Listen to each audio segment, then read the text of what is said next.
I want to also thank Pastor Wagner for allowing us to use this community room.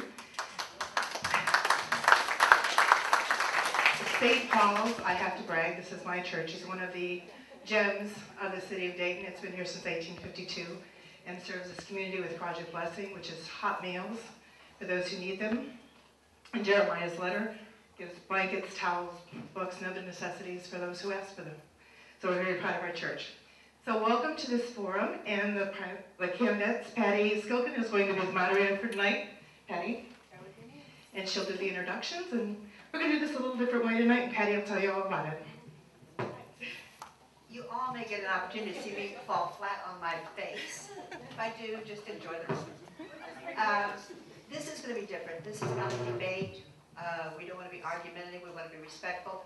To you, the audience, who cares enough to be here, and to these candidates who want to serve, and that's why they're here. So we're going to keep it civil. We're going to keep it respectful. But if it's lively, that's okay. There will be disagreements. Again, keep it respectful, okay?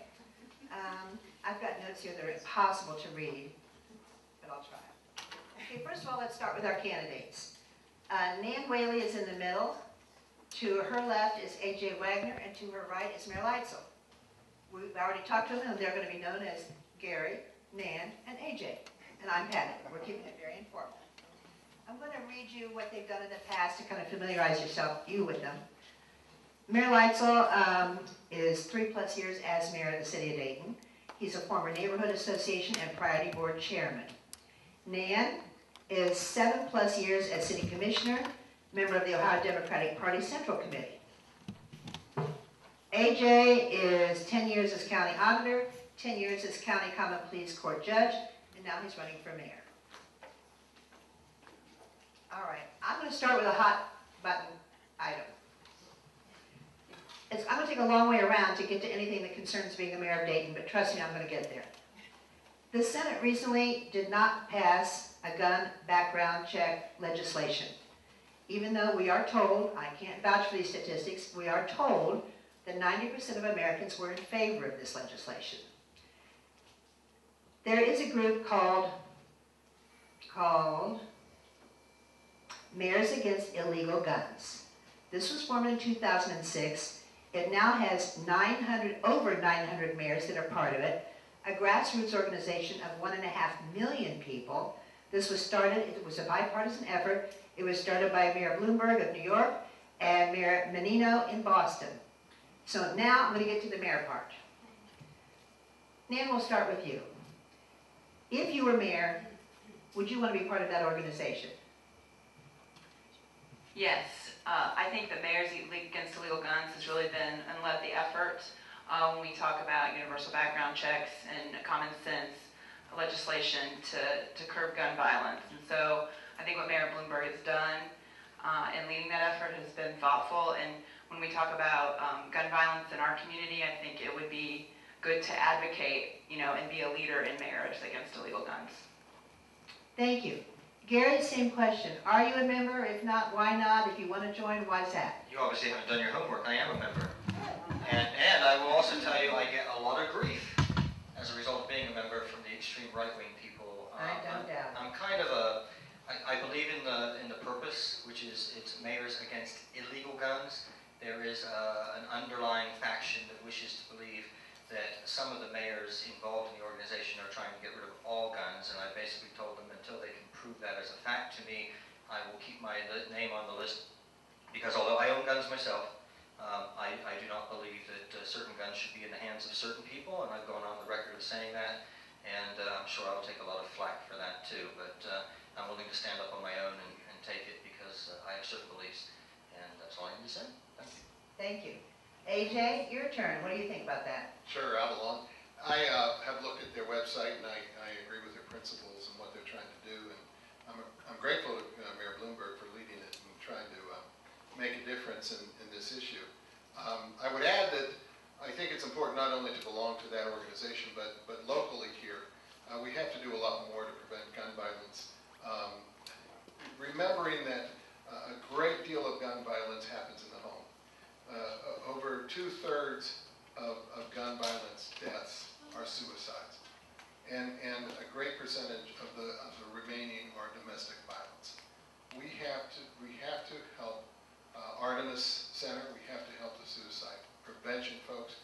We have to help them in making others aware of what happens when there's a gun in your house and danger signs present themselves, and what's the proper reaction, which usually is get the ammunition and get the guns out of your house because somebody's going to end up dead. Thank you. You can get that down there. I was recently in a neighborhood that I suppose would be identified as a blighted neighborhood. I was driving down the street, my husband was driving, and I was watching, and I'd see a lovely, solid-looking house, well cared for. Next door, I'd see another lovely, solid-looking house, well cared for. Then I'd see 3 in a row that were either vacant, broken windows, boarded up, in a neighborhood that should have been a wonderful place to reside. I know there's a land bank going on in Montgomery County, and Nan, I think you're probably the best person to talk about that. What can we do to help these neighborhoods get those houses to be back to the wonderful solid houses they used to be, sell them inexpensively so people can raise their family there at a price they can afford? Tell us about the land bank. That's a great question, Patty. We've, as city commissioner, I was very proud to help work on the legislation that was passed by the state to pass an effort to do a countywide land bank. So we did that. There was only 5 bills that were passed during that biennium, and that was bipartisanly passed in 2010, 9 and 10 years. We've recently got the land bank funded. This past month, we received the funding to do that land bank in the county, which will provide around $600,000 right now. It's providing around $600,000 a year of funding. So for the county to do either rehabs or demolition efforts on properties. It's one piece of an overall effort to deal with the blight that has hit our community by the foreclosure crisis, frankly, and the loss of population over 40 years. We didn't get in this situation overnight. It's going to take a long time and work to get it. I'm proud of the commission because when I started on commission, we were tearing down, if 100 houses a year, maybe 100, and compare that with Akron, who recognized this problem in the 90s, started working on that every year, and so they don't have the blight problem that the city of Dayton has today. So we're catching up. This year we're putting around $5 million into this effort to really get out the properties that are causing huge problems for the person that is in that house, the house that you're talking about, that's taking good care of their property, and they have to worry about crime happening in that vacant property. I think also coming up is a vacant property registration that's coming up from Commissioner Lovelace's leadership that will be coming to the commission in the next few weeks. And these efforts, along with making sure we have a land bank, that we use our efforts in the state and federal to receive dollars from those efforts so we can match those dollars, to work on rehab like we have with NSP dollars, neighborhood stabilization money, but then also having conversations with our community about what their new neighborhood will be and how it will be less dense is really important. So we're just starting this effort and just starting in the past 3 or 4 years, and we're really, I think it's an exciting time, but it's taking a lot of work and a lot of effort in our city. Thank you. AJ, Gary, you two want to add anything to the land bank conversation? Sure. I think the land bank is a good idea, but it's a very small part of the puzzle. When you talk about the land bank, you're probably talking about, at least at the start here, maybe a couple hundred properties at best that we're going to be able to take advantage of through the land bank. And we've got probably in excess now of 35,000 absentee owners of properties in Montgomery, in the city of Dayton. And unless we develop a whole new system of requiring those absentee owners to take care of their properties, what they're doing is it's almost like bank capital. What we've heard of bank capital.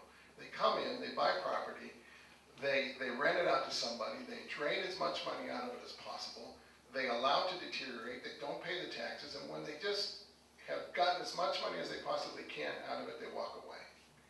And so we end up with properties that are just never going to be fixed up if we don't change laws to hold their feet to the fire and make them responsible for what they're trying to do to our city.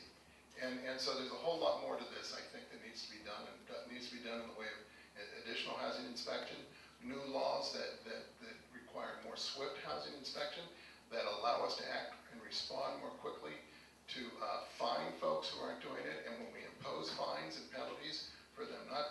let's put liens on all the rest of their properties, so they can't sell those properties until they've taken care of the one that's falling apart. And so there's a whole lot of other things we need to do too. Gary, you want to weigh in here? Well, I say good luck for all of that, Mr. Wagner, because a lot of it involves state legislation, and legislation takes years and years and years sometimes to get to happen. You know, I'm a man of action, and I've thrown myself in head on into this. We have a REAP program, Real Estate Acquisition Program, which allows any one of you out there in the audience to be able to acquire any house that is vacant and is more than 2 years in arrears in its taxes for approximately $2,000. I submitted 4 applications, 2 on vacant land, 2 on land with houses, and there are roadblocks. And the only way we're going to find out where the roadblocks are is if someone like myself throws himself out there. One of the houses has a federal lien. It cannot go through the REAP program. So now I am in the process of trying to find out how to get those federal liens expunged so that we can move forward. The other house, in their infinite wisdom, the city ended up demolishing it. They didn't tell me that it was on the demolition list. They ended up demolishing it, and I have no use for an empty lot. But rather than get angry, I went to staff and said, okay, there's a flaw in the system, and we have to figure out how to get rid of this flaw so that people can acquire these properties. Some other things we need to do, where we could change the laws, the solution is simple, but it's hard to accomplish. The solution is we've got to get properties out of the hands of irresponsible owners into the hands of responsible owners. And some of us are going to be those responsible owners. And the key is doing it quickly. And I think that's where we need to work together to figure out a solution that gets them from A to B quickly. And we have this expedited REAP process where we can pass them through the land bank, get the taxes and liens expunged, and get them into your hands. But until I figure out some of the flaws, that's still going to be a process. So I'm just letting you know, there are tools available. There's no silver bullet. We have to do all of these things at once to find out which ones work better than the others and promote those. Thank you. You know, I know that all 3 of you are interested, or I'm sure all 3 of you are interested in the revitalization of Dayton. And let me just say, I live in a suburb, but I'm a Daytonian. We all are. People ask me where I live. I live in Dayton. I've lived here all my life. It doesn't matter if it's Kettering or Oakwood or Senegal. It's Dayton. It's my mailing address, Dayton, Ohio. So we're all interested in the community of Dayton as a whole because it's ours. It's our community too. In lieu of that, I was recently part of a conversation where they were discussing this issue, homes that look like they could be saved and could make wonderful family homes again.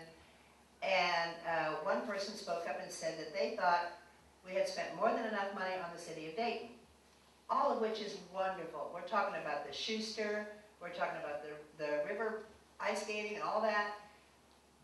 Who's got an opinion on that one? AJ, let's start with you. Do you think it's time to switch the impetus somewhere else? If we do, we're going to die. And I don't mean the city's going to die, the region's going to die. We can't let the core city die and think that if we save the region and help the region that somehow this whole place will be better. I mean, when you're from Sterling Heights, Michigan, you'll say, I'm from Detroit. But few people from Sterling Heights will say they're from Detroit because Detroit's a mess. And we're going to end up being the same way if we don't take care of the core city. The core city has great value. Conversely, we have to be open to helping our neighbors. We have to be a part of what they want to be. A company coming into the city of Kettering, if they come into the city of Kettering, we should rejoice. Because if they can provide 100 jobs, probably 10 of them will go to City of Dayton residents to begin with. And not only that, but it does provide the tax base to take care of the metro parks that are helping to take care of us, to take care of the Schuster because our patronage will come there, to take care of our ball yard because they'll come down to Cedar Wire, to take care of St. Clair College because they'll be taking care of, they'll be paying taxes for that. We do rely on our neighbors, but we have to know and we have to respect that our neighbors rely on us as much, and we have to help them too. Is it correct to, I don't want to put words in your mouth, do I understand you correctly that you believe that still the inner city, the Dayton, the core city, is an important place for funding and for attention, maybe a little tiny bit more so than housing? Or did I misread you? Much beyond housing. Okay. Yeah, much beyond housing. I mean, housing's one piece of it. we certainly, just as you pointed out and all those things that I mentioned, those things require funding, help from our neighbors as well. And, you know, the Human Services Levy, probably the great majority of that money comes back to the city of Dayton. And we have to support that, and we need to be thankful and grateful to the folks in our suburbs who support that. It's an important part of who we are and what we do to our citizens. Nan, on this same issue, Dayton or housing? Is In that other the words, question? downtown Dayton or housing, which would you put as a top priority? Well, I mean, I actually think, I think that housing is pretty important right now because it's eating away at the core. But of course, downtown, as far as, I think it's the value add for the region, frankly. I mean, when you talk about what young people want, they want an urban lifestyle that is walkable and bikeable and has easy access to products. And so that's what the greater downtown offers. But you also have to recognize that we have, 140,000 people living in our community that need some serious work on housing issues. And so that's pretty important too. So I don't think it's pick the Schuster or pick the vacant house that needs to come down. I think we have to do a lot of these things in concert. But as the mayor, you have to be the region's leader and the champion for the urban core, for sure. And I think that's really what it's about. We hear from suburban folks, I think all three of us have heard this, and it's not anything different. I think that any of us would say that, oh, you should walk from downtown Dayton, and I think AJ's right. They're walking away on their future as well. But I think it's even more short-sighted because it's where the value add is going to be in the next decade. When we talk about young people and why young people want to stay in a community, they're going to want to stay because it has an urban center and it is walkable and bikeable and has amenities. And that's what we've been working on. But, even before I got on the commission, that's been the effort, and that's, I think, a very thoughtful and good effort for the Greater Downtown Plan. Gary, in the paper Sunday, and if you've been misquoted or misrepresented or by me or the paper, let us know.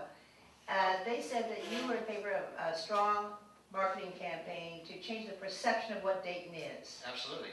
How would you go about that? What are your ideas? Well, I've already been working on that, but let me tell you something. We have an obligation, not just to our citizens, but also to our taxpayers. And there are 42,000 people that work in the greater downtown area, who are taxpayers who don't necessarily live in the city.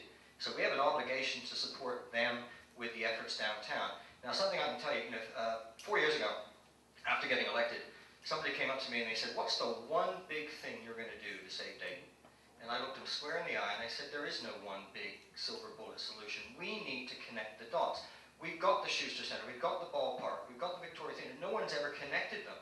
And that's what we've been doing for the last 3 years, is getting you from Riverscape to the Oregon District, and from the Oregon District back to the Courthouse Square, and making things comfortable. And every month since being elected, I've been on Channel 2 in the morning, and I always say downtown Dayton is the safest neighborhood. This is the kind of marketing we have to do. We have to market ourselves effectively to the people that live here so that they feel safe coming downtown and spending their hard-earned money or feeling comfortable working downtown. And we also have to communicate that to the rest of the nation and the world. Now, it's working. I just came from a downtown Dayton partnership meeting where I'm a co-chair, and they produce these every quarter. It's an update on the SIDS. More businesses are opening downtown. It's private investment folks now that are focusing on downtown. It's not the city coming up and saying, we're going to put up money to invest in this. It's going to be, if you put up a certain amount, we have a certain amount that we can match from state, federal, or local funds. But when you've got more restaurants opening in a 3-year period, more coffee shops opening in a 3-year period than you've ever had in decades, that sends a message that people are looking at Dayton as a viable alternative and an affordable place to come, where people think different, people are innovative, creative, and we are a world-class city. And we need to convey that to the world. We are a world-class city. And if we believe it, other people will believe it, and they will come here and they will buy our properties. When I got elected, we had 150 Ahishka Turk families. In 3 years, we're up to over 450 families, and they are buying houses in Old North Dayton. And I recommend you drive up Maryland Avenue and you see what they're doing with those houses. These houses look like they're being built in the suburbs because these people plan to live here for the rest of their lives. It's amazing what can be done with a little bit of positive marketing. Thank you. AJ, let me ask you, what do you see as the future of the arcade? Is there one? Does the arcade have a future in Dayton? Is there anything that makes sense as far as its use and economic sense as well? The arcade, boy, I wish they put the library there, but that's probably not going to happen. The arcade is a challenge for sure, but I think there is a future for the arcade. The arcade is not going to probably succeed totally as a commercial property. And there are a couple obstacles to developing most of downtown as well as the arcade. One is that nobody wants to come here who's a major developer. I've talked to so many developers now who just say, we're done with Dayton. We just don't want, they don't like the way they're treated, they don't want to come here. And Excuse me, treated by who? By the city, by the city staff, by the city, and they've said no, and they're just, some of them just aren't going to come back. Even the owner of the arcade, just in the past 2 weeks, said that he's trying to attract businesses to come to the arcade, and all of them ultimately say, no, we're not going to come to Dayton. We will not do Dayton. We'll do a lot of places, but not Dayton. And that's very, very destructive and disappointing. So we're going to have to come at this another way. And the hope I have is that when we finally, when I finally become mayor, that I will be able to attract a number of other government entities and talk to them about their needs for housing in terms of their offices, properties. And I'm talking about metro parks, I'm talking about the city, I'm talking about the county, I'm talking about maybe Sinclair, some, maybe Dayton School, some, maybe the business things like the Downtown Dayton Development Corporation, the partnership, and those folks, anyway, all these entities that do have government funding, and saying, what are your office needs? Can we produce a core of office needs that will provide enough funding to develop enough of that arcade to give it the momentum and the start that it needs to develop it further with commercial interest. We also have to change some attitudes, apparently, of developers to make sure that they know that they're welcome to come to Dayton and to develop Dayton. And that's going to take some real change of attitude. I hope to hire within City Hall some actual developers, business folks, not bureaucrats, not people who've spent their lives working for government, but people who've spent their lives working in the private sector and know what the private sector wants and know how to talk to the private sector and know, I have no idea what it would take to get a limited store in the arcade, but developers know what those folks are looking for. And it may not be the arcade, but they know what other stores are looking for and they know what to bring. But if we don't have that information and that knowledge within City Hall, we'll never be able to know what it's going to take for us to entice them. And so I really hope that we can find a core group of government offices that can locate there and then stretch out from there and entice developers to actually do something with that. Let's change the subject drastically here.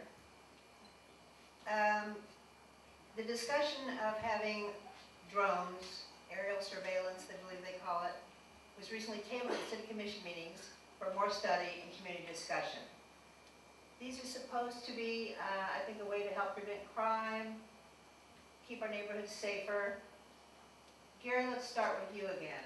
How do you feel about drones, yay or nay? Oh, I had this big, long Facebook conversation with some of the naysayers. Unfortunately, it was all before the Boston bombing, because I think after the Boston bombing, attitudes would have changed. And my comment to them was, I'm a law-abiding citizen. I'm not doing anything illegal, and it didn't bother me either way if we had these surveillance cameras. And it wasn't drones. We were looking at doing a test with a local company to see if this type of surveillance would help in law enforcement. But it kind of got out of hand, and of course people say, well, down the road they will be drones. There are already drones. We have Wright Pat Air Force Base just up the road. They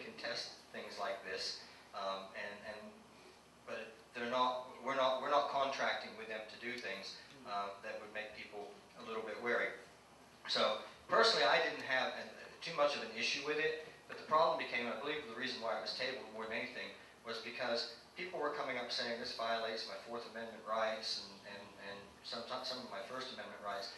And we only had a limited budget with which to utilize for the testing. And if that budget was going to get used up to fight lawsuits, it was not proper use of the funds. And so we were better off just saying, we're going to table this for now until public opinion may change and look at some other technology that we can use it in.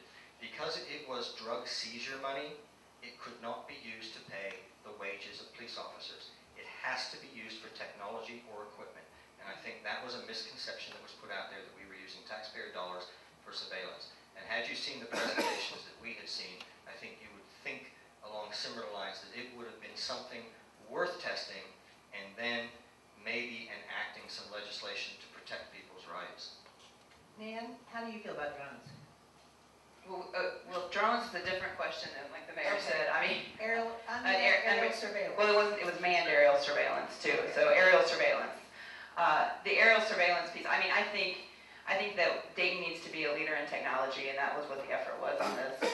But we also need to be a leader in protecting civil liberties, and that's where we got behind. And so I'm very comfortable with the tabling, because until we protect people's civil liberties, and I think these amendment rights are pretty important. And an example is we need to have a policy, for example, if people are congregating together for some issue, say immigration reform, for example, and the federal government decides they don't want to move immigration reform a certain way, and then they want to follow undocumented workers, we need to make sure that we have rules in place and policies in place that protect people's civil liberties at the same time while we protect technology and promote technology. I think we can be leaders in both areas, and I think that's the opportunities, but I think we need to have a lot more conversations about people's civil liberties before we move forward on the technology conversation.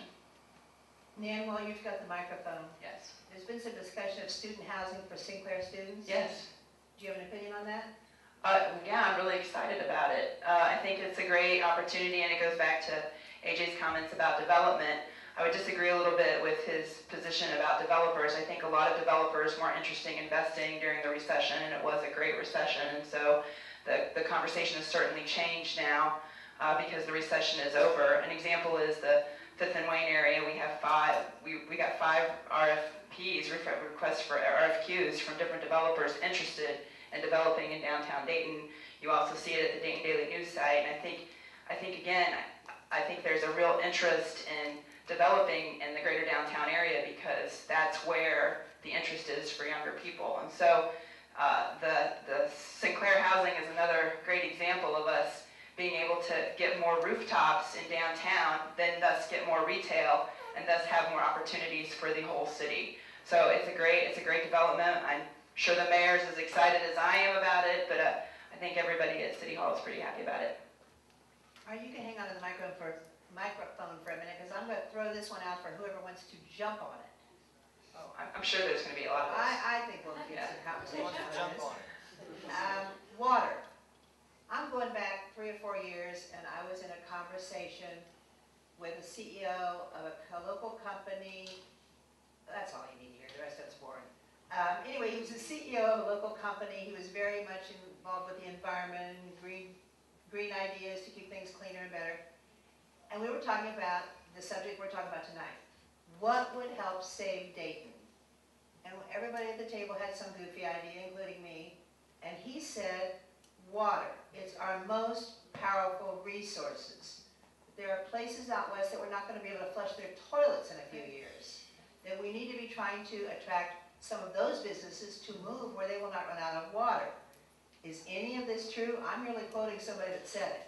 And how do you feel about it? Sure, I will jump all over this. This afternoon, actually, I was in Columbus meeting with the Ohio Department of Natural Resources, actually to try to work on protecting our water source from injection wells from the hydrofracking. You know, because right now they can put an injection well anywhere, and I think protecting our greatest economic development driver and the single source aquifer that has 400,000 people in our greater community drinking from it is pretty important.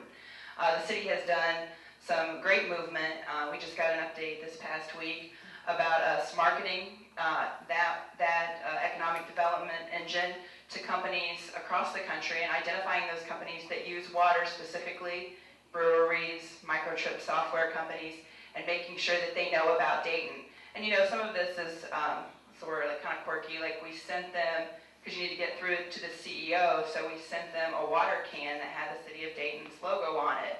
This is phase 2, and so then that way the assistant says to the CEO, did you see this city that sent this water can? Isn't this interesting? And really trying to get to the door so they can start thinking about Dayton, because I think it's true, like in the next 20 years, it's definitely going to be even more of an asset. But we've used this in the past. I mean, it's the reason why Cargill is on Meadmore Road. It's a huge opportunity for us and an economic development driver. While it's an economic development driver, we also need to make sure it's protected. And I'm really concerned about that as we continue on this road and we talk about injection wells and other things happening across the state. It's great for the eastern part of the state to be a gas and oil industry. I want to protect our economic development driver, which is our water. AJ, you want to say something about that? That pretty well covers it. I don't believe that for a minute. If I were to add anything, I'm a lawyer. I gotta say something, right? The whole idea of water is really important to us, and it really is going to be a help to us down the road if we use it wisely and carefully. In the whole protection, wellfield protection thing is also tremendously important. At the same time, we did the wellfield protection about, in the 70s? 84. So it's been a few years since we had almost 30 years then since we did the wellfield protection ordinance, and we need to really update that with today's technology. Are there other ways that we can build within the wellfield areas that are safe by virtue of new technologies, so that we can attract more businesses into some of the areas that we've been holding them out from of late.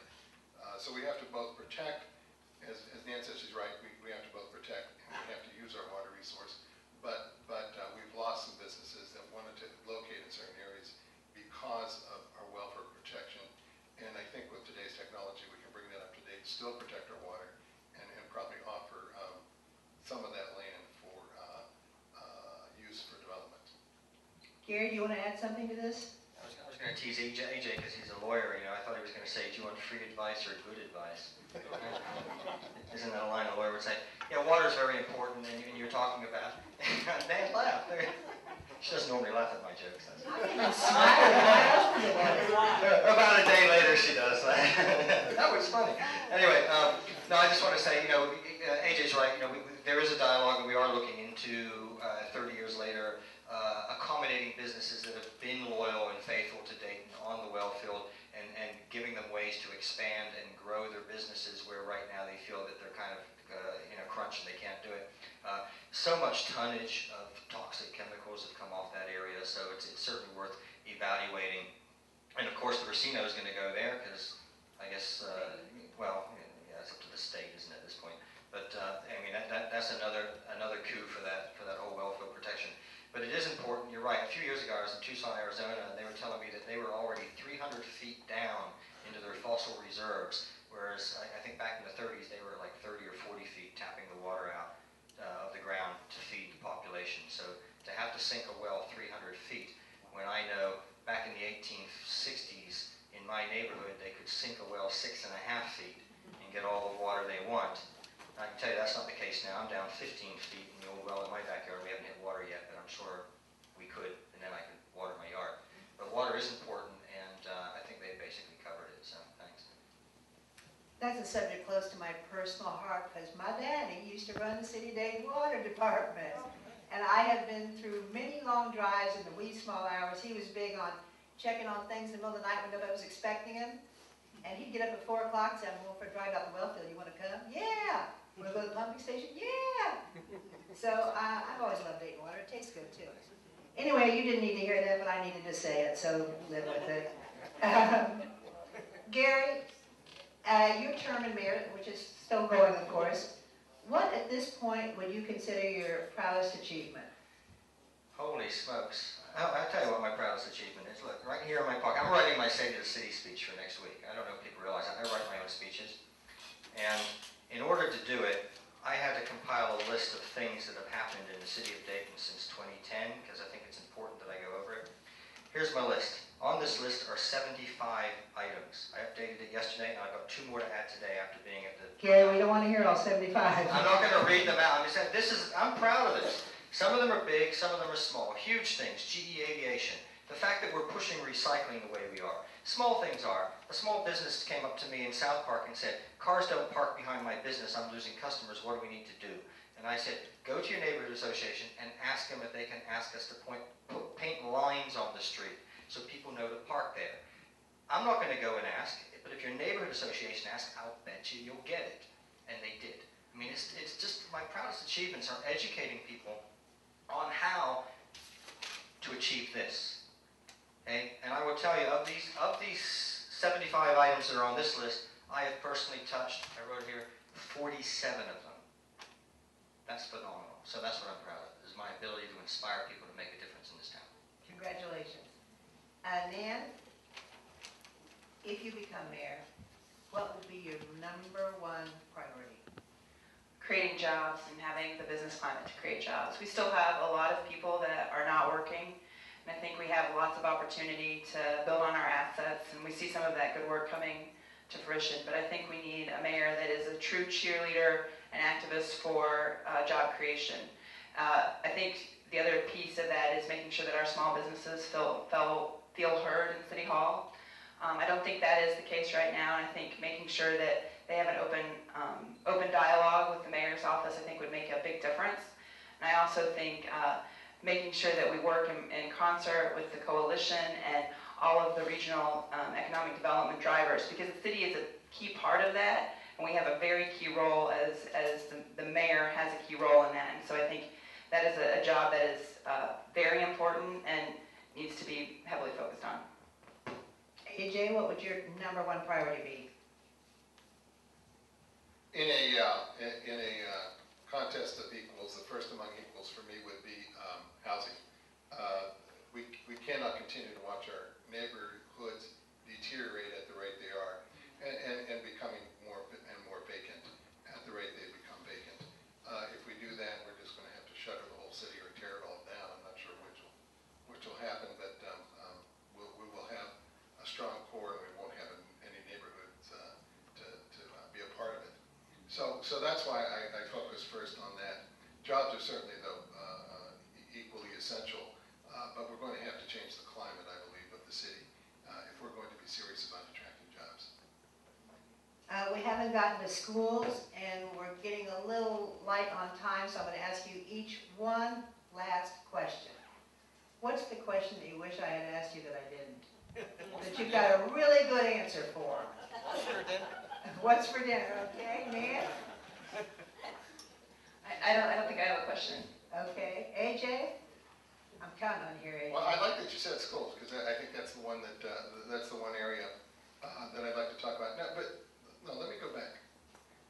Restate that. You wish I had asked you. I'll tell you the one thing that nobody asks me about, the one thing that nobody talks about, really hardly ever anymore, is poverty. You know, over a third of our city lives in poverty. Over 40% of our children live in poverty. Poverty is a huge problem in the city of Dayton. And it's part of the problem. Poverty is part of the problem of the violence problem, of the housing deterioration problem, and our education problem. Poverty is at the core of all those issues. And if we don't address poverty in some substantial and important ways, then we're going to continue to see the kinds of problems that we're seeing. And so an education plan is important, and I've developed one. I won't go into it in detail right now, but it's going to take kids, both put our impoverished kids into preschools and send them to college at Sinclair. We're going to make sure that they can get a full education. We've got to look at violence, and we've got to look at not just the causes of violence, which are poverty is a part of. There's definitely a correlation. But also we have to look at how do we bring people out of poverty. You know, the whole notion of allowing people at the age of 20 to plead guilty to a crime that's a felony, and not telling them and not allowing them to understand that when they get that felony record at the age of 20, that it is a life sentence that they're going to carry, and it is going to keep them permanently in poverty. We're doing a tremendous disservice to a lot of people. We have too many young men and women who have found themselves in trouble because They just haven't figured life out yet. I can tell you as a judge that most of the 80% of the young people I saw before me were under the age of 25. By the time they get 25, they figure it out. That was stupid. What was I doing drugs? What was I doing having a gun? That was stupid stuff. And they figure it out and they say, okay, I'm ready to move forward with my life. I'm going to get a job. I'm going to straighten out. I'm going to support my family. Too late. Too late. And now they're 30, 40, 50 years old and they still can't get a job making more than 20 grand a year because they've got a felony record. We All right, do not AJ, forgive. you've answered about 3 of the questions I didn't ask. You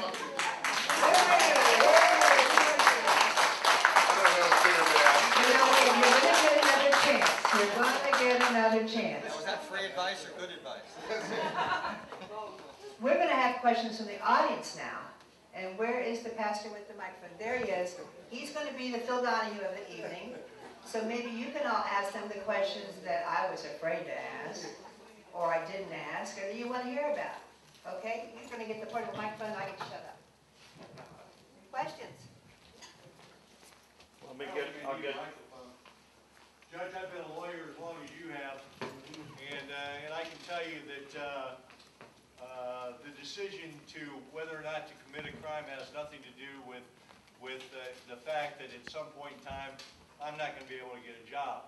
I think it goes back to education. I think it goes back to your focus, and rather than and I don't want to put words in your mouth, but I don't think it's a matter of telling kids at age 20 or 18, well, you know, this could be bad for the rest of your life. That's something they have to be told when they're 6 years old, when they're 5 years old, when they're 10 years old. That goes to education. That goes to public education here in the city of Dayton. I think that's one of the most important things that really hasn't been touched on during this discussion. You're absolutely right. I don't disagree with that at all. When a child is 3 years old, they'll have a vocabulary. If they come from an impoverished household, they'll have a vocabulary of about 500 words. A child in the middle class setting, will have a vocabulary of about 1,500 words. That child is already way behind. And they'll continue to be behind and fall further behind. And as they get further behind, they get further frustrated, and their life falls apart. If we don't get our early childhood education, which brings not only them up to speed so that they enter kindergarten on the same level as others, but if we don't bring them up to speed, then we're going to continue to have the kind of problems that we see, and they're going to continue to live in poverty.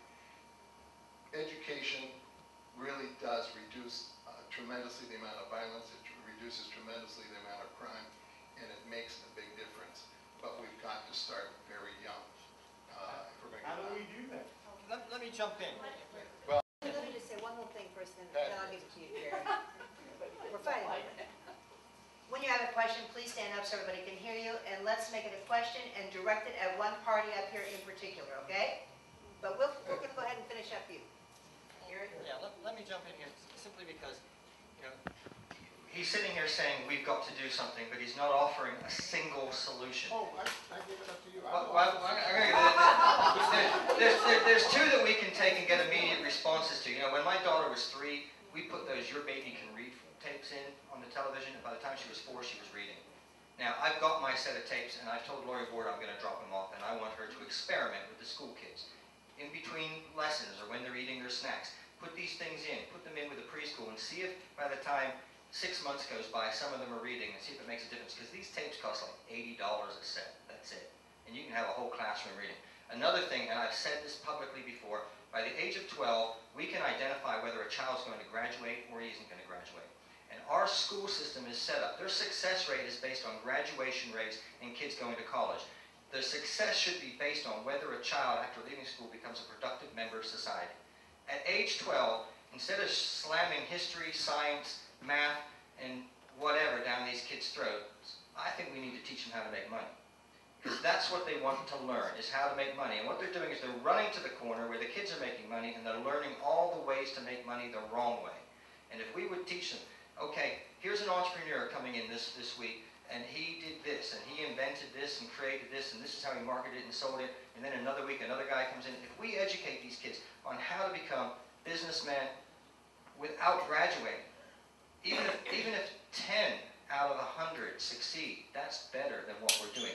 And we can get those results now because we can actually start that program and see if we can get results very quickly instead of planning something and waiting 10 years for kids to still fail to graduate. So there are solutions and there are results that we can get immediately.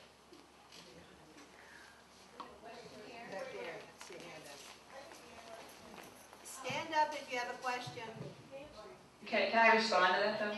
Oh, excuse me, I'm sorry. Yes. I think AJ is correct in some sense. I think it's the concentration of poverty in our community that is the problem. And so making sure that we have diversity in our neighborhoods is really important, both of all classes, number one.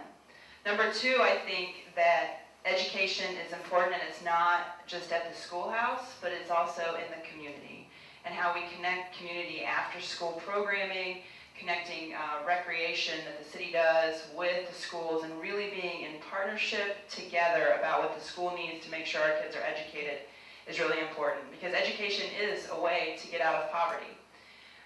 Third, it's our economic development driver. If we don't recognize that we're in an intellectual capital race with the rest of the world, we're in really big trouble in the city of Dayton long term and the region long term, because we won't be able to get the jobs and create the jobs that really create wealth. And so it's very important that we pay close attention to this education issue as a community and stop saying it's the teacher's fault, it's the school's fault. It's the community's responsibility to really work on education as a whole and recognize that we have issues in the summer slide, and we have issues after school, and that all of us really need to come together and take part in educating a community. Right now, the only community in the county that is even reaching the goal of 60% being college ready is Oakwood. Every other community is failing even that number of 60%. That is very difficult, and we have a lot of work to do in the city of Dayton and in the region as a whole. To piggyback on the two sitting members on the City of Dayton Commission, I want to know from this mayor and this commissioner, what has been done thus far since you've been there with this issue of education and poverty eradication. I want to know specifically from the mayor, would you recommend that your daughter drop out of school at 12 years old and start learning how to make money, or is this just for the poor kids who weren't going to graduate anyway? Okay. Let me tell you something. Last year, my wife and a friend of ours started an outdoor market down at 3rd and Webster Street. My daughter makes ribbon bookmarks, and she puts beads on them, and she sells them for $8 a piece. I'm teaching her entrepreneurship, and this is something that anybody could do. I also approached the Dayton public school system 3 years ago, right after getting elected, and said, I home educate my daughter. We actually use the Ohio Virtual Academy. I call it Homeschool for Dummies. It's a state-funded charter school, but we do it on the computer.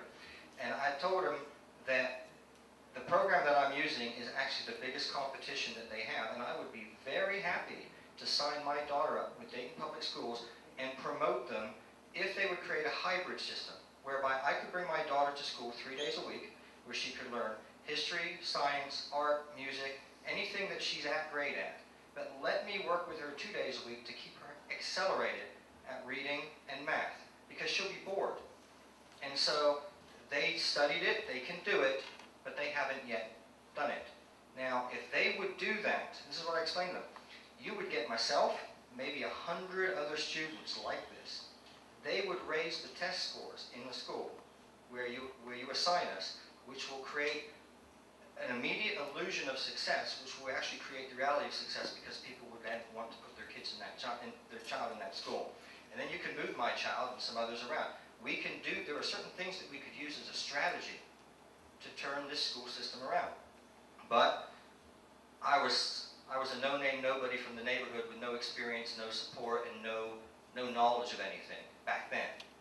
But with this list of 75 things, I think I've proven that we need to do things differently. We do have programs in place to deal with poverty. You know what we're not doing? We're not trying anything new. So the time has come to brush away the old paradigms and say, you know what? If there's no risk, there's no reward. We need to take risks and try some things that are different and see if they work. And if they don't, we'll try something else. But I think for the longest time, we've actually given up trying. Maria, thanks for your question. A couple of things that we've done as a city, and I think we have done some work on this, and we're beginning to have a true partnership with Dayton Public Schools. Is this summer, for example, the third grade reading guarantee is coming down, and if you don't pass, if you can't read in third grade, you will, according to state law, have to take third grade again.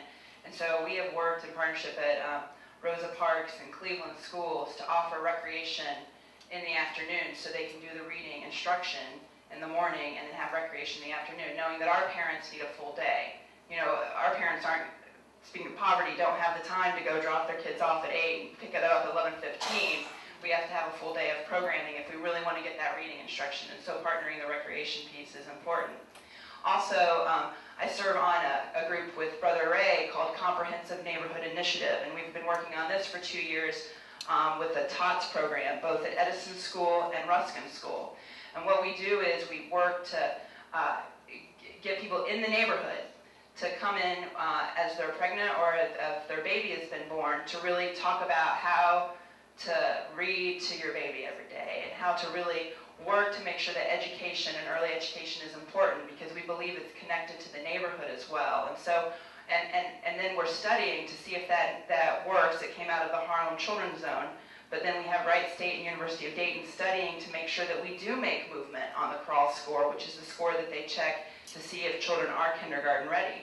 So we can use funds in more neighborhoods to break that cycle so our kids go to school kindergarten ready, because we don't want to keep on starting behind.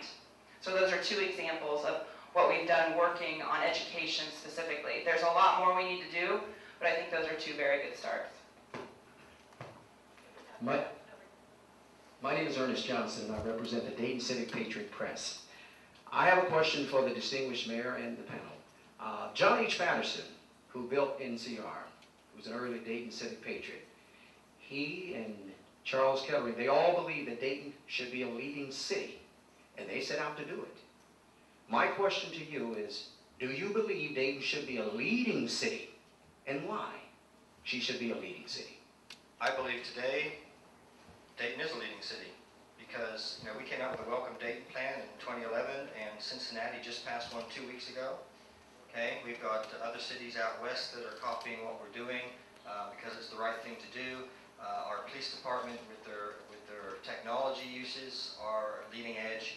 I just don't think that the people know about it yet. I mean, we have to promote it. Again, it all boils down to marketing ourselves most effectively and most efficiently and letting people know that we are a world-class city here. So here's the thing. Most people remember Dayton from the 40s to now, and they remember the manufacturing years. What we need to do is we need to recreate a Dayton from the 1890s to the 1940s when we were inventing, right? And that's where we're at. We're reinventing ourselves, but we cannot give up on our manufacturing base. We cannot give up on our legacy of what we had, but it's time to start reinventing and becoming innovative and creative and maintaining that balance that I think we lost.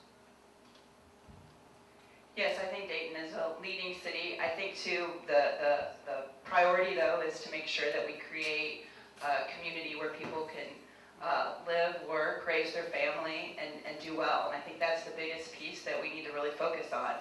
I think we have a lot of work to do in this community, so it's not just saying Dayton is great and being done with it. I think we have some things to do in housing and job creation and education and really promoting our openness as a community, I think is really important. And the work we've done on Welcome Dayton is one example of how we've said we're an open community and we're welcoming to anyone that wants to come into this community and be a part of it. And I think that's something that's really important to our core.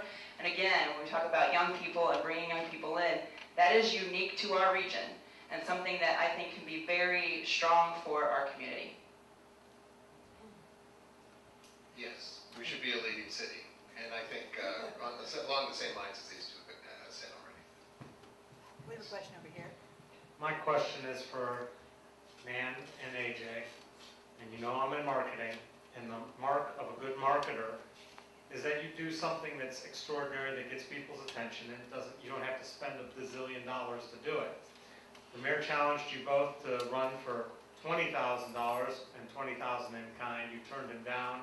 You both raised over $50,000 at the last reporting period, and frankly, I mean, more yard signs don't tell us anything, and both of you should have good name recognition since you've both been elected. and you've both been on the ballot. Is there any limit that you will place on a race if it happens to become the two of you? Because I was frankly disgusted when Congressman Turner spent $784,000 against Joe Roberts, who raised $6,000. Or he spent $1.2 million against Sharon Newhart, who spent $400,000. And I mean, beat her by, 20 points. Same thing as Roberts. Money in politics has corrupted the system, and it's a part-time, $45,000 a year job. Man, that's only a $7,000 race. I mean, what length are you going to go? Because I remember the Turner-Capizzi race that went to $900,000. I don't want to see one of those. Will you put a limit on it? Well, then, if it's down to us, will we put a limit on it? I mean, I'd be willing to discuss a limit. I think there's too much money in politics, without question. And I'd like to find a way to take money out of politics. I'd like to see public financing in some form. I think we'd all get a better shape if that kind of thing happened. The mayor's challenge of $10,000 was just for somebody who is coming off being, who's not an incumbent, who's coming off being a judge and county auditor, and people would have no idea what I wanted to do in the city if I only had $10,000 to tell them. I really need more than that to talk to the 140,000 people in the city and tell them what's going on. You can't do a decent mailing to all the folks in the city that says anything for $10,000. It can't happen. So you do need more than $10,000 to make this happen. And so that's why I didn't take the challenge. But the second part is you have to be competitive with your opponents. And there was no limitation set beyond. There's probably a limit somewhere, but I don't know where it is right now. I just know that there is too much money in politics. I will agree with that. But while we're there, I've got to be competitive, and I've got to get my message out and let people know who I am and what I want to do. I think we're having a great conversation about the future of the city of Dayton on this race. And I believe that this is a first-class city that deserves conversations that are first-class, frankly. And we've, on my campaign, have knocked on over 12,000 doors, so it's not an issue of not having a conversation with citizens, for sure. I think it's interesting that the mayor, who could decide how much media he wants to have or how little media he wants to have, decided to put the place on it. But, AJ's been on the ballot for 20 years. Gary's the city mayor, and so that seems to be an unfair placement of money. Let me just one thing. Just so people know, the reason I really did it was a marketing ploy. Had they accepted that challenge, the three of us would have been on Good Morning America, The Oprah Winfrey Show, Jimmy Kimmel Live, Jay Leno, because for the first time in American history, three politicians would have agreed to limit their spending. We would have been able to talk to the citizens of the United States about the 760 unfilled, highly skilled technical jobs that exist here, the fact that our cost of living is 27% below the national average, and that we have an unfilled number of housing stock that needs to be fixed up. Now, that would have attracted approximately 2,000 people, at least, to this city for those jobs. It was marketing, marketing, marketing. It was the best marketing that money couldn't buy, and they didn't get it. They know now. I think they get it now. They realize. Nan could have run for governor next year. There's a question back here in the back. I want to address Mr. A.J. Wagner. I totally agree with what you said about the education. Education starts in the home first. It says train up a child the way it should go. And when you get older, it will not depart. We send the kids to school. We've got to have qualified teachers for one thing. They're going to school for education, but yet still they'll go on with the kids, so the kids are confused. That I'm coming for education, that I'm coming to fall in love with the teacher. Can you explain that for me? Sure. I actually have an education degree. That's what I started out as. I started out as a teacher. And so I tend not to blame the teachers. Teachers have a tremendously difficult time because the kids that come to them are, in Dayton City schools, are far behind frequently. And the best teaching is to teach to individual kids. Every kid needs their own really education plan. And so when you've got 20 kids in a classroom it's difficult. When you've got 30 kids, it's impossible. And right now, because of school funding and because of the cuts in funding from the state level, we are at a critical point where it has become almost impossible to be a teacher in Dayton City schools because of the level of the number of kids that they have per class and the level of attention that each of those children need. I don't blame the teachers for that. I blame actually at this point I blame the state, I guess, and I blame others because they've cut so much funding out of our schools and yet demand more and more and more. There was an interesting study last week that I read in the New York Times last week that not only reading to children is important at an early age, but just talking to them, just talking, just verbalizing things so that they can develop those verbal skills that they need. And that, again, you're right, it has to begin at home. That's where it starts, and it starts at birth. And we got to make sure that we reach into the homes, as Commissioner Whaley has suggested they're trying to do at Ruskin and other schools. We have a question up here in front. Address it to one of the people, please. Sure. Mr. Leitzell, if you are reelected, would you consider raising the property taxes as they're proportional to the value of the house? So in these communities like Oakwood, let's say, for example, or Centerville, these people who have very nice homes who would be able to funnel money, revenue into the city to work on the communities, to start from the ground up, as Mr. Wagner said. I don't believe we have the right to raise property taxes. It's a county function, and it's at this point it's a vote of the people. When you hear of property tax levies for schools and things, yeah. Well, I think there are other ways that we could generate revenue. I mean, we've already started enterprising ourselves as a city. I think that the easiest solution, the reality is the easiest solution is job creation, because job creation, our general fund is based on income tax. So just getting jobs here increases the tax base. And then once you have that, then you can implement some programs, or you can come out and say, how can we get the neighborhoods to work to solve some of these problems? So taxing property isn't going to do it. I mean, the real estate taxes also fund the schools, and that's one of the big flaws that you'll hear people talk about. It's not fair because they can raise taxes to fund the schools, yet we don't, or we're maxed out or whatever. But raising taxes is not a good thing. I think no, it isn't. I mean, I think generating revenue, enterprising ourselves, we can. I mean, we have a lime kiln. We've had it since 1954. It wasn't until 2 years ago when I said, what do we do with all that extra lime, that we investigated and found that we could generate $2 million for the water department. We've had it since 1954, yet no one has ever thought outside the box, beyond the box, to say, why can't we generate money off of that thing? And I think we need to look at other ways before we would impose taxes on the people. Thank you. This is for Commissioner and Judge, please. Healthcare. If it goes through that Ohio does not expand Medicaid, what would you do to provide even the minimum health care for the underemployed and the unemployed in Dayton? Thanks for the question. I don't think there's a lot we can do on the Medicaid expansion issue. And I mean, I could go on about how senseless the decision is by the state to not do Medicaid expansion.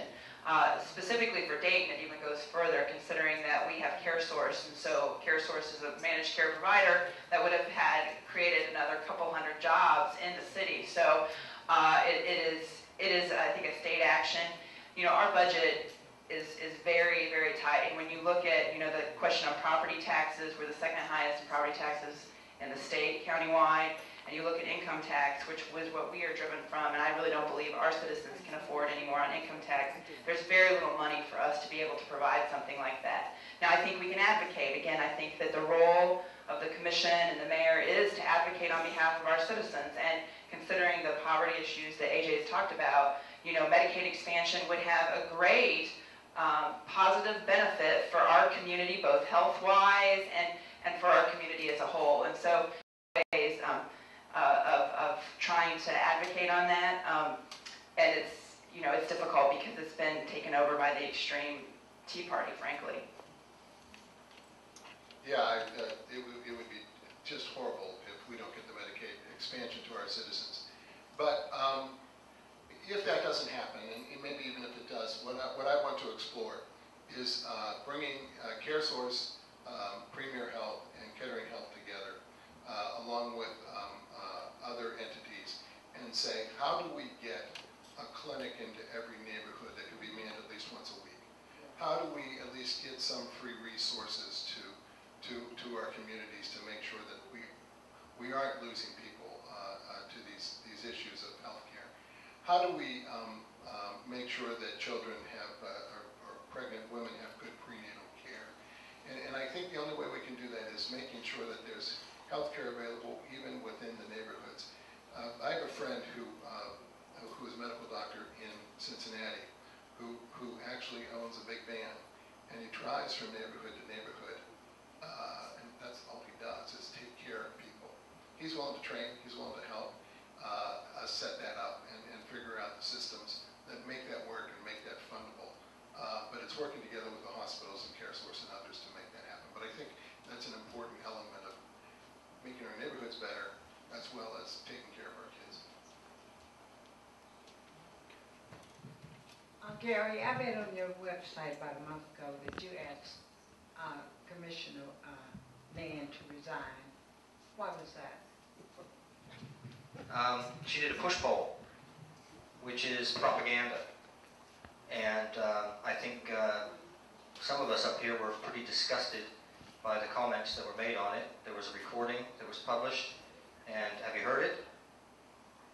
Did you ever hear the questions that were asked? Oh, I think you should listen to it, and then maybe you would understand why I made that statement, ma'am. That's why you asked to resign. The person taking the poll inferred that I was a racist, ma'am. That's an extreme tactic that is unnecessary in this nonpartisan election. I've never done that to anybody. I've maintained the highest standard, and I'm held to a higher standard than any other mayor in this city for 40 years as an independent. And so I would expect others to maintain an equal high standard. The reason I'm asking that question is because you are the mayor of the great city of Dayton. She is a commissioner. Both of you guys are elected by the people in the city of Dayton. And all of the things that we're talking about here today, that you all want to do, you could have already been doing. You have the ability to do it. Ma'am, I've got a list of 75 items. You are already elected, you're already in office. You can do a lot of the things that what we're talking about today, what you want to do when you're elected, you already elected. Right. Ma'am, I'm the independent member of the commission. I am the independent member of the commission in a non-partisan role. Now, I will be happy to discuss this with you afterwards. Okay, so that you. I'm just wondering why you wasn't already doing them if you want to do all these great things because you have the ability. I think 75 things in less than 4 years is absolutely amazing, and none of these really took a vote of the commission. This is absolutely incredible, and I'll tell you this, with one independent person on this commission, we've done an excellent job. You get me a couple more, we'll do a phenomenal job. Oh, wait, do you want to respond to that or anything? As a young person, I'm very concerned about our country and the Dayton region. My question is for the mayor and the commissioner. You've been in office for 4 years, or 3 years, 7 years. What makes you think you should be in office for another 4? Thanks for the question. When I decided to run for mayor, I thought long and hard about it and about whether or not I believed in Dayton's future. And I really do think that there are better days ahead for us as a city and a community. And I think it's if we have a strong mayor that is really fighting every day and working hard for our city. So that's why I decided to run. I've also put on my website, nanwhaley.com, a roadmap for Dayton's future with real thoughts and plans about how to create jobs, what to do in our neighborhoods, and tomorrow I'll be unveiling a plan the final piece of that about vibrancy and being an open community. So it wasn't something that I just woke up one day and said, I think I'm going to be mayor of Dayton. It was, could I really provide the leadership that we need as a community to move this city forward? And that's why I decided to run. I'm really excited about it. It's been a great honor to serve the citizens of Dayton the past 8 years. I hope they pick me to run to be their next mayor. It's been fantastic talking to citizens in our community and listening to what they want in the neighborhoods and what issues they're having. It's been just a tremendous honor. So that's why I decided to run, and I'm glad I did. Thank you. I have a couple of websites. I have a couple because I play with the Urals. I have gogarygo.net and DaytonMayor.com. You can check those out. If you check the Dayton Mayor site, back in December of 2008 when I ran the first time, I laid out why I was running. And I also made it very clear that the only reason I would run again was if people asked me. Thousands of people have asked me to do this again.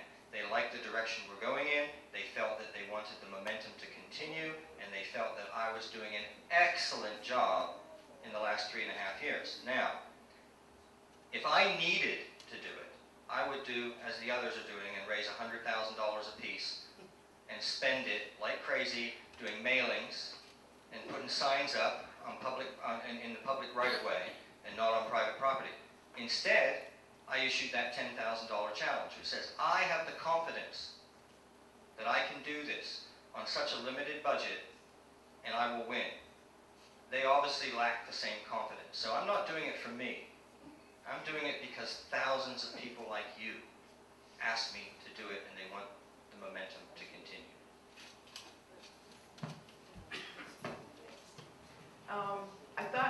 I'm kind of confused about why each of you wants to be mayor. We have a very strong, or we're supposed to, our charter is a strong city manager. And you two are basically commissioners.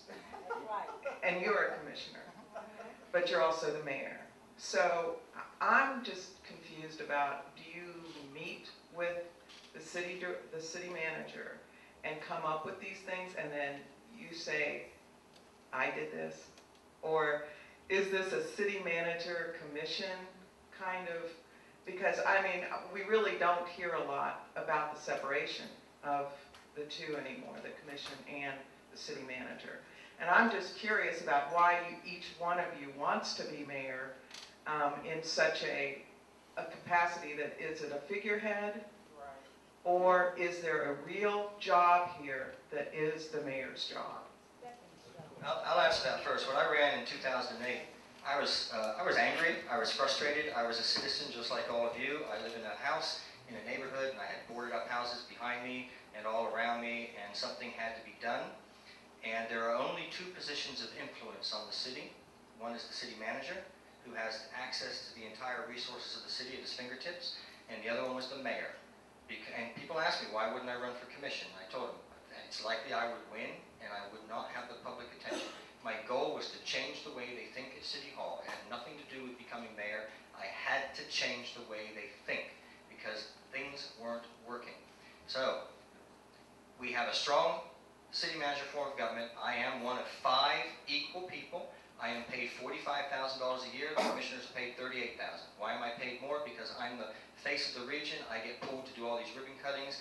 My life is in a whirlwind sometimes, and I run the meetings. I have the gavel. That's it. We are 5 equal votes. It takes 3 of us to approve a city manager's position. We have 3 positions at City Hall that we hire or fire. The city manager, the director for the commission, executive director for the commission, and Katie Crosby and the Human Relations Council. We have the power over them. That's it. The city manager has the power over everybody else. I cannot tell you, if you're a city employee, what to do. Not permitted by law. I can tell the city manager what he should do, but he's got to hear it from at least 2 others, and he can also take advice. I meet with the city manager every Friday morning at 8:30 in the morning. We talk till 10, we go around the city, we drive, we stop places, we share ideas. That's where a lot of this stuff is coming from. I don't get in the media. That's my biggest flaw. I'm not in the media. There's a reason. A couple of reasons. One, initially with the Dayton Daily News, they misquoted me, they spelled my name wrong, and it wasn't right. But they're doing better now, okay? with the camera media, they badgered me. They would badger until I make a comment, and they stopped doing it when I would have my legislative aide record them with his cell phone. They finally realized that I had the power of YouTube to hold them accountable for the way they were interviewing, and that's why you don't see me there. The other reason is I only want to be on camera when there are positive things happening. There are more positive things happening than negative, yet they still promote the negative. So if there's one big flaw in my entire time here, is that I am not in the media enough. But if I'm in the media, it creates controversy. These 75 things would not have happened if I was in front of the camera promoting them. Because there are some people out there that will be tearing it apart as soon as they saw me on the camera. So the best thing I learned was to stay off camera and focus on a forward-moving direction and achieve my goals. My goal was to change the way they think at City Hall, and I made it very clear to staff my first week there, if I went down moving us forward, that's all I set out to do, was move us forward. We are moving forward, and the momentum is going to kick up more this year than you'll ever see because of 3 years of seed planting. So, we are equal, and I accept that, and I'm the first mayor probably in 40 years to admit it. So, but that's because I'm independent, and I don't have a group of people telling me what I can and cannot say. Can I have the microphone, please? We're going to end the questions in the audience. I'm sorry, but it's getting close to our quitting time, and I think it's fair to give Nan and AJ each a chance to say anything they want to. Who wants to go first? And then we're going to call it quits. This has been a very lively group, and I think you all owe a big thank you to these candidates who came here to try to win your votes. I think the candidates, you will appreciate this audience for taking and put you on the spot. Nan, you want to go first or AJ? I've got the mic. I've got the mic. So, maybe I'll go back to your question. Why do you do these things? And I've decided there's two really big reasons. One is it's genetic. My dad was a city councilman where I grew up in Beaver Falls, Pennsylvania. And I'm certain that part of who he is who I am. I grew up very poor. I didn't have much. I was one of 18 children and I didn't have much. But my dad always said that when you don't have much and you can't contribute to people, you have to work with them. You have to help them. That's what I want to do. I think the most fulfilling things in my life come by trying to help others, especially the poor. And so I looked at other things when I retired from being a judge. I looked at other possibilities. But the possibility that kept coming back was you've got a city here that is better than a third impoverished, with 40% of the kids impoverished. I could probably be most effective in using my talents and using my abilities if I can help figure out how to help them. And I think that doesn't just help the city, it helps the whole region advance in some way. So that's why I'm doing it. It's been a pleasure being with you tonight and appreciate your time. And I think Kathy's question is a good ending question of why you want to do this. As a commissioner, I've learned a lot about myself, a lot about the city, and a lot about where I think we need to go as a community. And really decided to run for mayor because I thought that we needed someone that had spent more time on it and really paid attention that they were the voice of the region and really used the bully pulpit to bring in resources not only from the state, from the federal government. I think that that's really important. And while it is even, and I'm glad that the mayor knows we're each one vote, and that's good. It's also the position of mayor is really important when you go to advocate and when you go to advocate on behalf of your community. And I think I could do a really good job at that. I think that we have huge opportunities. I've done some of that as city commissioner. I think I would do, at the position of mayor, you have more of an opportunity to bring more resources in. And I want to do that for this city. The city has been very good to me, like all of us. None of us are native Daytonians. And we have, I think, been adopted and loved by this community in a really fantastic way. And this is our opportunity to have more people come into this community that is open, welcome them, and grow our economics, grow our economy, grow our neighborhoods, grow our education system, and just do a great job for our community. Thank you. Let me just say a couple of parting words here. First of all, I think I said earlier, I'm a member of the League of Women Voters. We're always looking for members, men and women. The League of Women Voters is completely nonpartisan. We never support or oppose a candidate or a political party. We research sometimes issues and sometimes take a position on issues, never on a candidate, never on a political party. Thank you all for being here tonight. Anybody wants to join up, talk to the lady in the back of the room with the burgundy colored sweater, and drive safely.